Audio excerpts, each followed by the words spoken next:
കഴിഞ്ഞ വീഡിയോ അവസാനിപ്പിച്ചത് അകത്തെ കാഴ്ചകൾ കാണിച്ചു തരാമെന്ന് പറഞ്ഞിട്ടാണല്ലേ. സോ ഇതായിരുന്നു ഞങ്ങളുടെ ബെഡ്റൂം. ഭയങ്കര ഒരു സ്പേഷ്യസ് റൂമായിരുന്നു. ലിവിങ് ഏരിയ കൂടി ഉണ്ട്. അത് ഞാൻ വീഡിയോ എടുക്കാൻ മറന്നുപോയി. ഇതാണ് എനിക്ക് അവിടെ ഇഷ്ടപ്പെട്ട ഒരു കാര്യങ്ങളിലൊന്ന്. ഔട്ട്ഡോർ ബാത്റൂം എന്ത് ഏസ്തെറ്റിക്കല്, നല്ല ഒരു എക്സ്പീരിയൻസ് ആയിരുന്നു അത്.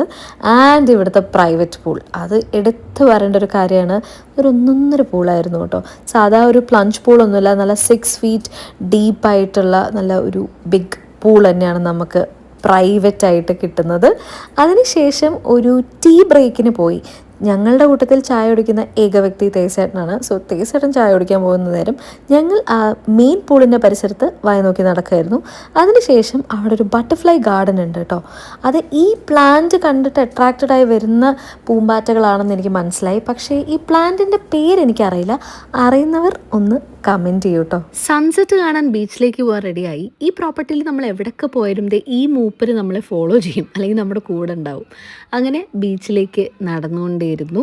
അച്ഛൻ്റെ കയ്യിലായിരുന്നു ഗുൽസുവിന് ആദ്യമൊക്കെ ഭയങ്കര എക്സൈറ്റ്മെൻ്റ് ആയിരുന്നു. സൺസെറ്റ് കാണാം, ബീച്ചിലെ കാറ്റ്, ആ ശബ്ദം. കുറച്ച് കഴിയാൻ തുടങ്ങിയപ്പോൾ ആൾ കുറച്ച് അപ്സെറ്റ് ആവാൻ തുടങ്ങി. കാരണം നല്ല ചൂടുണ്ടായിരുന്നു. അപ്പോൾ നെക്സ്റ്റ് ഡേ ഏർലി മോർണിംഗ് ചൂട് കുറഞ്ഞ സമയത്തും ഗുൽസുവിനെ കൊണ്ട് ബീച്ചിലേക്ക് പോയി. പക്ഷേ സൺറൈസ് ഒന്നും കാണാൻ പറ്റിയില്ല. സണ്ണൊക്കെ റൈസ് ചെയ്തതിന് ശേഷം ഞങ്ങൾ അവിടെ എത്തിയത്. അതിനുശേഷം റൂമിലേക്ക് വന്ന് ഒന്ന് പൂൾ ടൈം കൊടുക്കാമെന്ന് വിചാരിച്ചു ഗുൽസുവിന്. അങ്ങനെ അവിടെയും നമ്മൾ കുറച്ച് ടൈം സ്പെൻഡ് ചെയ്തു.